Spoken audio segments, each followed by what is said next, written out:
नमस्ते इंडिया। अटल India news की तरफ से आज हम फिर उपस्थित हैं जो समाज में जिनका अच्छा प्रभाव है और चलिए उनसे जानते हैं कि उन्होंने हालांकि जन संरक्षण में काफ़ी आवाज़ उठाई है, पर्यावरण में काफ़ी इनका रुझान है। तो उनसे समझते हैं कि 21वीं सदी में जल संरक्षण को लेकर के क्या समस्याएं हैं, उसे समझते हैं। हमारे साथ जुड़े हुए हैं मुकेश यंगल जी। सबसे पहले तो बहुत बहुत धन्यवाद कि आपने अपना कीमती वक्त दिया। धन्यवाद आपको। थोड़ा सा क्योंकि लोगों को, हमारे दर्शकों को आप अपना इंट्रोडक्शन के रूप में थोड़ा सा बता पाएं। साथियों नमस्कार, मेरा नाम डॉक्टर मुकेश यंगल और मैंने यहीं विंध्य क्षेत्र में रह के टीआरएस कॉलेज और मार्तन स्कूल से स्कूली शिक्षा शुरू की। फिर टीआरएस कॉलेज से एमकॉम किया।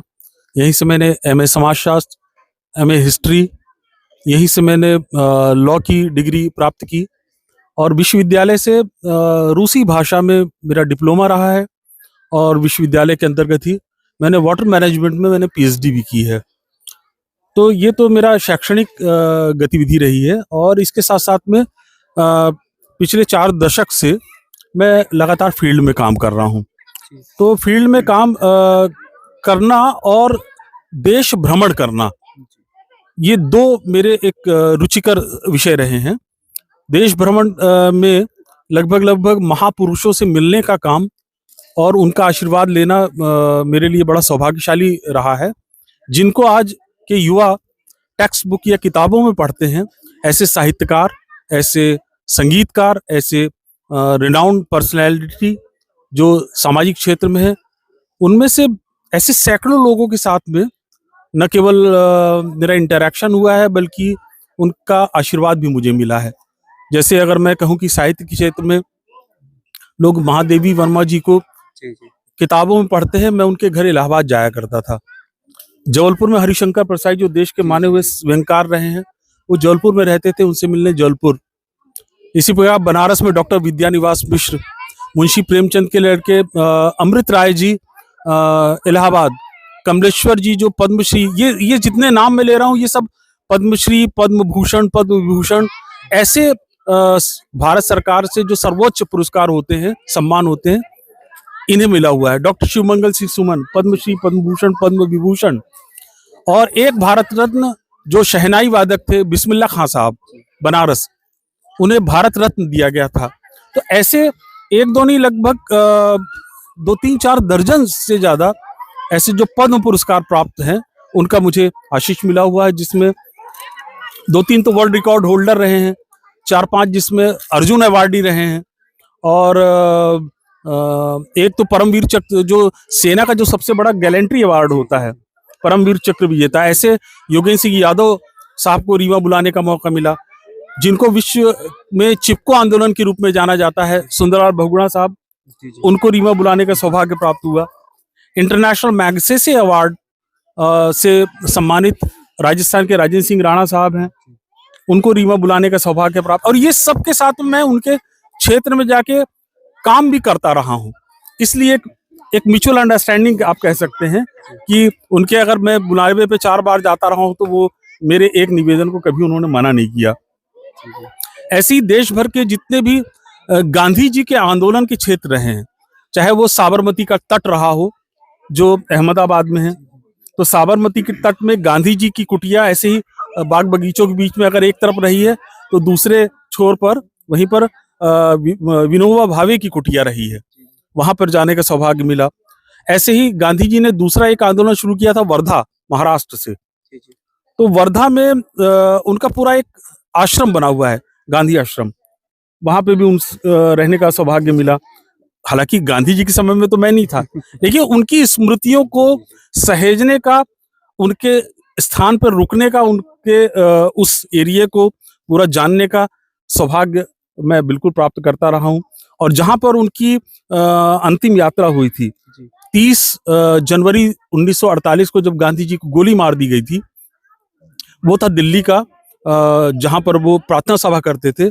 अंत में मैं उस स्थान पर भी जाकर मुझे जाने का मौका मिला है। जैसे कि मैंने स्क्रॉल किया आपके पेजेस में, सोशल मीडिया में, तो वहां से मुझे एक चीज पता चली, ब्रांड एम्बेसडर, राइट। तो स्वच्छता के क्षेत्र में, जी, जी। उसके बारे में थोड़ा सा लोगों को हमारे बता दीजिए। राइट। देखिए, पानी और पर्यावरण और सफाई के प्रति एक स्वाभाविक सा एक नेचर रहा है। और पानी पर काम करते हुए 25 साल से लगभग ज़्यादा हो गए, तो चाहे वो मेधा पाटकर जी रही हों, उनके साथ काम करा। पानी पर अन्ना हजारे साहब काम करते थे, राजेंद्र सिंह राणा राजस्थान वो काम करते थे। तो ऐसे तमाम लोग के साथ करते, तो पानी पर काम लगातार करता रहा हूँ। और रीवा जिले में लगभग 2,3500 गाँव हैं।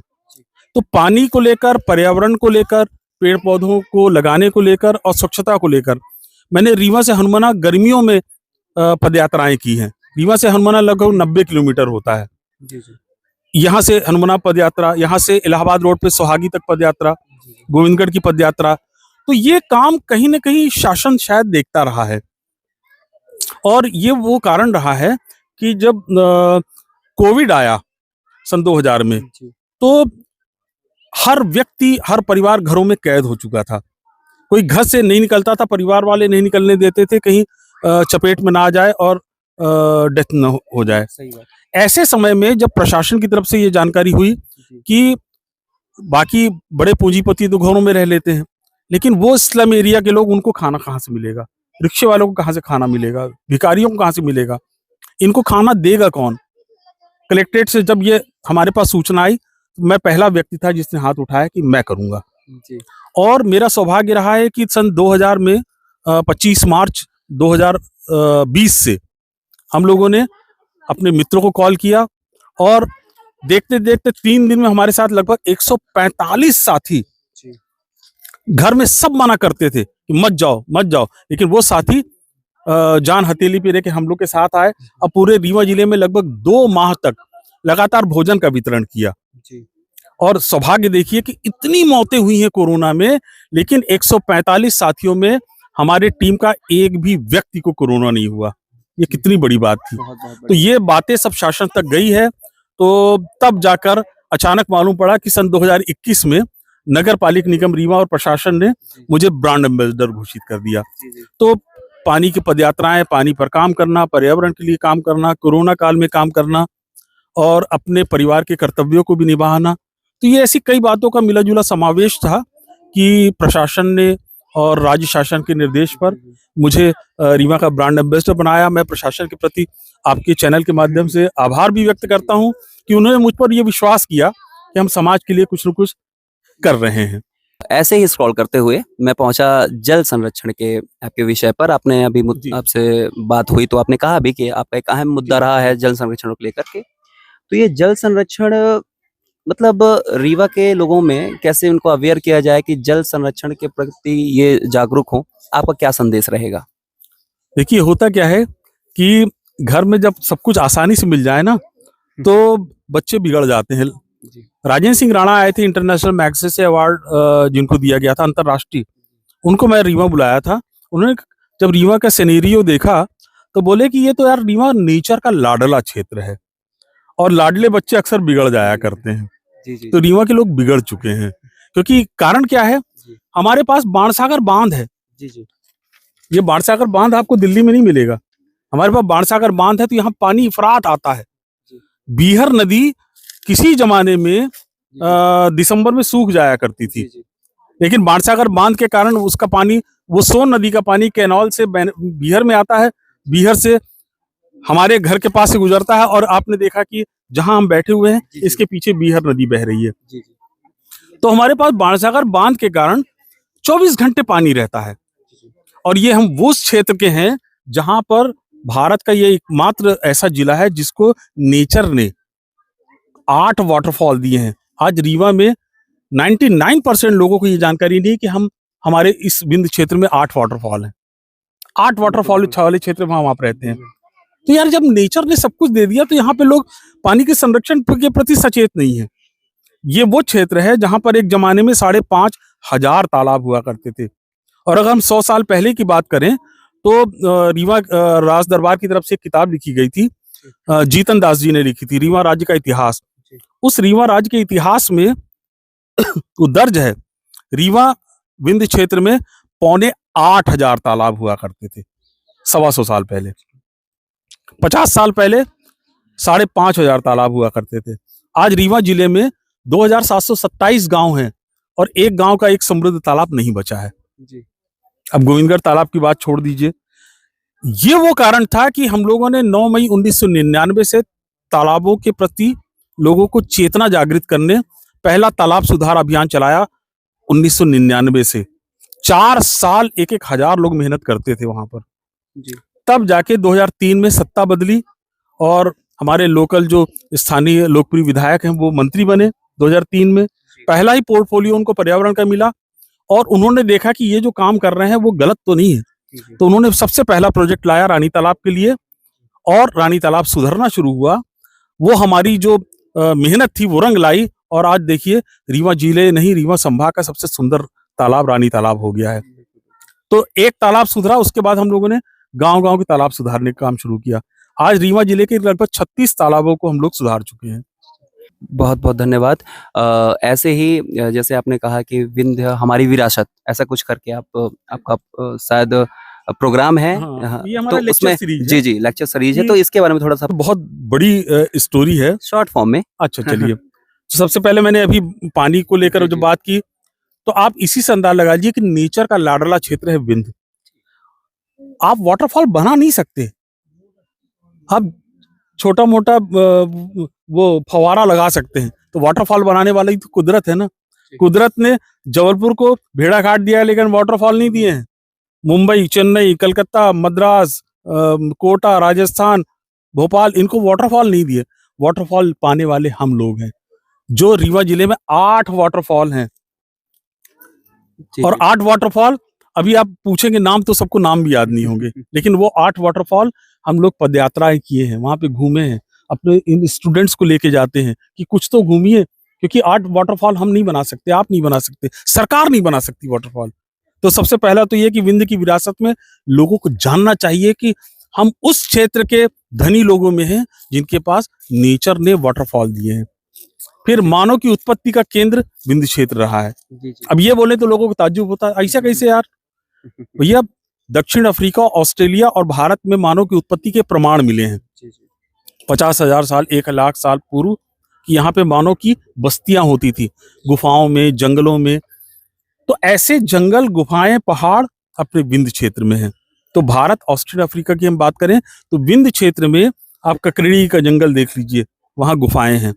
आप सिरमौर देख लीजिए और वहाँ पे उन लोगों ने जो चित्र बनाए हैं उसे हम रॉक पेंटिंग्स कहते हैं। जी, जी। उसका दूसरा नाम भित्ति चित्र है या उसको शैल चित्र के रूप में भी पूरा विश्व जानता है। तो ऐसे भित्ति चित्र या रॉक पेंटिंग्स अगर ऑस्ट्रेलिया में मिले हैं, दक्षिण अफ्रीका में मिले हैं, भारत में मिले हैं, भोपाल में, भीमबेटका में, तो विंध्य क्षेत्र में सिरमौर में, गड्डी पहाड़ पर, सिमरिया के ककरेडी जंगलों में, क्योटी के खाई के नीचे, हनुमना में, त्योथर में तमाम रॉक पेंटिंग्स है। और ये मेरा सौभाग्य है, रॉक पेंटिंग की एक खोज जो गड्डी पहाड़ की है वो भारत सरकार में आर्कियोलॉजी सर्वे ऑफ इंडिया में मेरे नाम पे दर्ज है। थोड़ा-सा कार्बन डेटिंग के बारे में बता दीजिए कि कैसे इसकी कार्बन डेटिंग एक वैज्ञानिक पद्धति है। जैसे आप ये कहें कि कभी अगर पहचान का मामला उलझ जाता है तो हम डीएनए कराते हैं। डीएनए 8वें 9वें नंबर की प्रक्रिया है। सबसे पहली प्रक्रिया है कि आपका ब्लड टेस्ट होना चाहिए। तो ब्लड टेस्ट बहुत आसानी से आप निकाल के, तो 4-5 टाइप के होते हैं, बी टाइप, बी है, ए पॉजिटिव है, माइनस है, प्लस है, ओ है ना? ये जब आगे बढ़ता है तो धीरे-धीरे जब बहुत सूक्ष्म उसकी जांच होती है, तो डीएनए चेंज जो जूलॉजी पढ़ते हैं वो बेहतर इसको समझ पाएंगे कि डीएनए टेस्ट जब होता है तो वो अपने मध्य प्रदेश में हर जिले में नहीं मिलेगा। रीवा में कहीं डीएनए टेस्ट नहीं होता है, ब्लड टेस्ट हर जगह मिल जाएगा, दुनिया भर के टेस्ट मिल जाएंगे। तो डीएनए जो होता है वो बहुत अति सूक्ष्म जानकारी होती है। ठीक उसी प्रकार कार्बन डेटिंग जो होती है कि ये लिखावट कब की है, ये वैज्ञानिक पद्धति है। तो ये साइंस देखता है लिखावट या डीएनए एक साइंटिफिक वो होता है। इसको सामान्य बोलचाल की भाषा में भी लोग केवल शब्द पे ध्यान देंगे, लेकिन उसकी गहराई को तभी समझ पाएंगे जब वो विज्ञान का विद्यार्थी होगा। बिल्कुल, बिल्कुल, बहुत-बहुत धन्यवाद। जैसा कि थोड़ा-सा नेशनलाइज़ मुद्दे में चलते हैं, जैसे कि आपको पता होगा कि नमामि गंगे प्रोजेक्ट है, इसमें 20,000 करोड़ का स्टार्टिंग बजट था, अब 2026 में बढ़ाया भी गया है। लेकिन उसी के बीच में एक सीपीसीबी उसकी रिपोर्ट ये कहती है कि इस जल में फीकल कॉलीफॉर्म पाया गया है। इस पर आप क्या मतलब एक प्रोजेक्ट भी है और इसमें फीकल कॉलीफॉर्म जैसे खतरनाक बैक्टीरिया भी पाए जा रहे हैं, तो क्या प्रोजेक्ट सरकार कंप्लीट नहीं कर पा रही है या फिर लोगों द्वारा? देखिए इसमें ये भी साइंटिफिक वो है। हम जो भी पानी पीते हैं उसके नॉर्म्स होते हैं। अब जैसे अगर मैं ये कहूँ कि आप पानी का बॉटल का पानी देखेंगे, बोलेंगे ये गंदा है कि अच्छा है, बस इतना ही भर देख सकते हैं।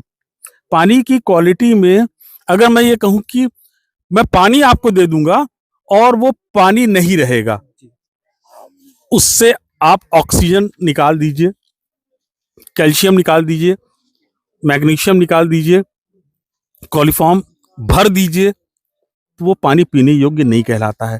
क्योंकि इसमें क्या होता है कि पानी को जो कहते हैं ना यार ये मिनरल वाटर है, तो मिनरल वाटर का मतलब होता है उसमें कैल्शियम डिसॉल्व है, घुला हुआ है, मैग्नीशियम घुला हुआ है। पानी में अगर किसी को सांस लेने में तकलीफ हो रही है, वो एक घूंट पानी पी लेगा तो थोड़ा सा रिलैक्स हो जाएगा। उसमें ऑक्सीजन घुली हुई है, उसका पानी का सूत्र ही होता है H2O। तो जहां पर गंदगी ज्यादा मिलती है, पानी से ऑक्सीजन गायब होने लगती है, मैग्नीशियम गायब होने लगती है, कैल्शियम गायब हो जाती है, और कॉलीफॉर्म जो कहलाती है वो शून्य होना चाहिए शुद्ध वाटर में। जी, और मालूम पड़ा उसमें कॉलीफॉर्म की एक गिलास पानी में 50,000 पहुंच गई, बिल्कुल, 80,000 100 ml पहुंच की गई। बॉटल। जी, जी। तो ऐसा पानी अब गंगा का हो चुका है। जो लोग कहते हैं ना कि गंगा अपने आप को शुद्ध रखती है, एक गालिब का शेर है, हमको मालूम है जन्नत की हकीकत, लेकिन दिल को बहलाने को गालिब ख्याल अच्छा है। जी, जी, बिल्कुल। तो गंगा के पानी का आप आचमन नहीं कर सकते, ईमानदारी की बात यह है। गंगा को हम देवी तुल्य मानते हैं, देवता तुल्य मानते हैं। उससे बेहतर साफ तो हमारी मध्य प्रदेश की नर्मदा नदी है। पुराणों में भी कहा गया है गंगा में नहाने का जो सुख मिलता है या जो पुण्य मिलता है, उतना पुण्य हमको नर्मदा का देखने का मिलता है। जी, जी।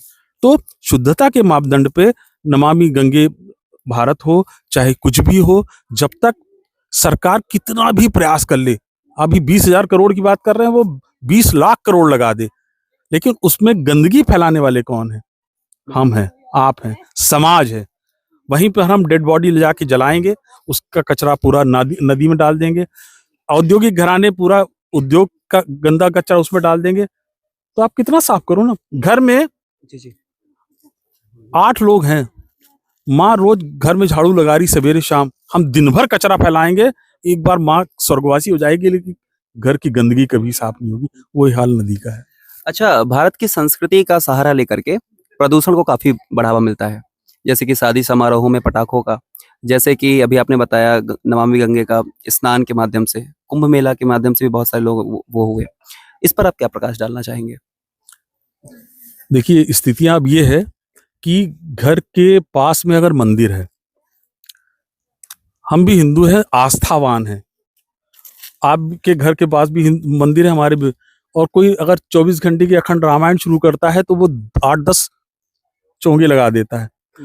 और आपके घर में कोई बीमार है, बुजुर्ग माता पिता है, उसमें अगर फुल साउंड में बज रहा है आवाज, आप देखिए कि शादी बारात में बजता है तो दिल धक धक धक धक होता है। अब ये भी साइंस का मामला जाता है, इसको हम नापते हैं डेसिबल में। जी, अगर नॉइस पोल्यूशन 30-40, जैसे मैं जो बात कर रहा हूँ उसकी आवाज की फ्रीक्वेंसी अधिक से अधिक 15-20 डेसिबल हो सकती है, बैंड बजेगा वो 50 डेसिबल पहुंच जाएगी। साउंड बॉक्स या रस्सी बम फोड़ेंगे, उसका डेसिबल हो जाएगा 100।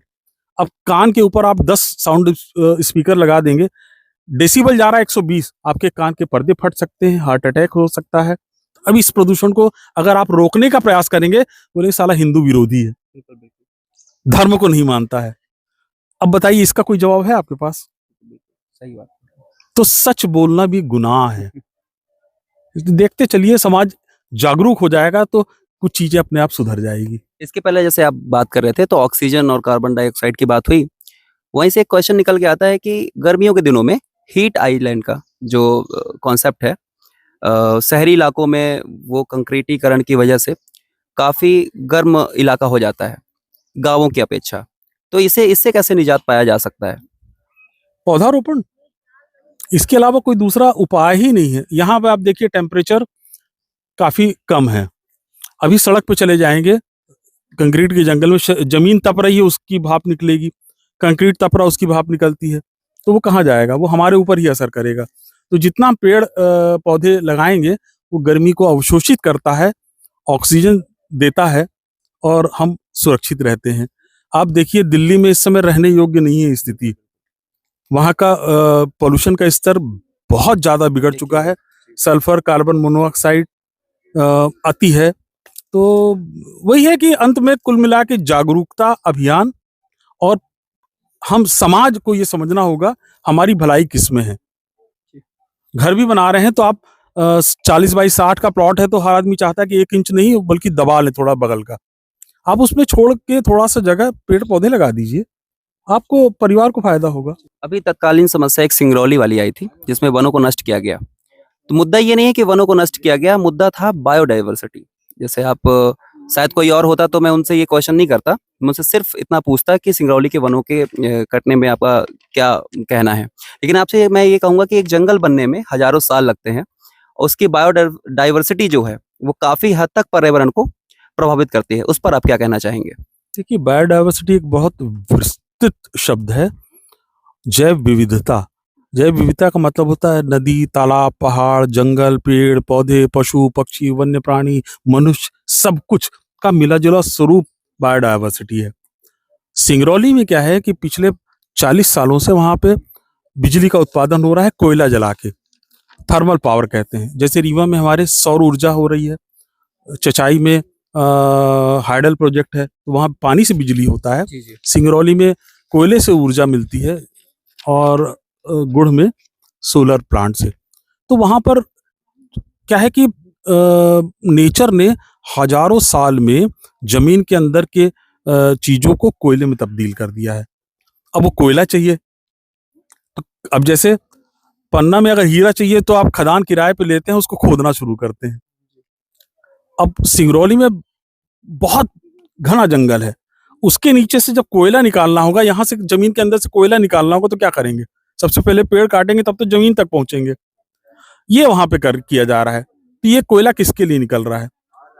बड़े उद्योगपति फायदा लेने के लिए निकाल रहे हैं। आप सौर ऊर्जा प्लांट लगाइए ज्यादा से ज्यादा, छोड़ दीजिए जंगल, छोड़ दीजिए कोयला। आप जो थर्मल पावर की जगह आप सोलर पावर, सोलर एनर्जी उपयोग करिए ना, तो जंगल बचा रह जाएगा। हैदराबाद में पूरी एक यूनिवर्सिटी के आसपास का जंगल काट दिया गया था अभी 1.5 साल पहले, खूब देश में बात उठी। पूरे देश के जंगल कट रहे हैं और जंगल देखिए लगाए नहीं जाते हैं। आप कोई एरिया प्रोटेक्ट करके छोड़ दीजिए, नेचर अपने आप वहां जंगल 10 साल में खड़ा कर देगा। जी, जी। लगाए क्या जाते हैं? बगीचे, बाग, उद्यान, जंगल नहीं लगाए जा सकते। जंगल को अब जगह को मत काटिए, जंगल खड़ा हो जाएगा। बिल्कुल, बिल्कुल सही बात आपने बोला और अरावली वाला मुद्दा भी उठा था। लेकिन मैं आपसे अब एक लास्ट क्वेश्चन करूँगा कि आज के युवाओं को यूँ कहें तो न्यू जनरेशन जेन ज़ी कहते हैं वैसे तो। इनको पर्यावरण संरक्षण के बारे में जैसे आप जैसे समाज सेवी हैं तो अवेयर करते हैं। इनको क्या कदम उठाने चाहिए जिससे पर्यावरण और ज़्यादा संरक्षित किया जा सके? देखिए, जब तक जागरूक नहीं होंगे तब तक ये सब बातें सामने नहीं आती है और आज यहाँ पे जयंती कुंज में लाने का तात्पर्य ये रहा कि हम पहले नेचर को जाने समझें तो, कि नेचर क्या है, जिसके बिना हम जीवित नहीं रह सकते। ये हमारे बायोडायवर्सिटी में जैसे हम हैं वैसे ये है। जैसे हम हैं वैसे पक्षी हैं, जैसे हम हैं वैसे बंदर हैं, जैसे हम हैं वैसे कीट-पतंगे हैं। तो ये बात जब समझ जाएँगे तो लोग पेड़ काटेंगे नहीं, पौधे लगाना शुरू कर देंगे। पानी गंदा नहीं करेंगे, गंदगी हटाना शुरू कर देंगे। साउंड ज़्यादा तेज नहीं बजाएँगे, चैन से सुनेंगे। कुल मिला के बात जागरूकता की है। अगर जागरूक हो गए तो सब बेहतर है, वरना फिर नुकसान ही नुकसान।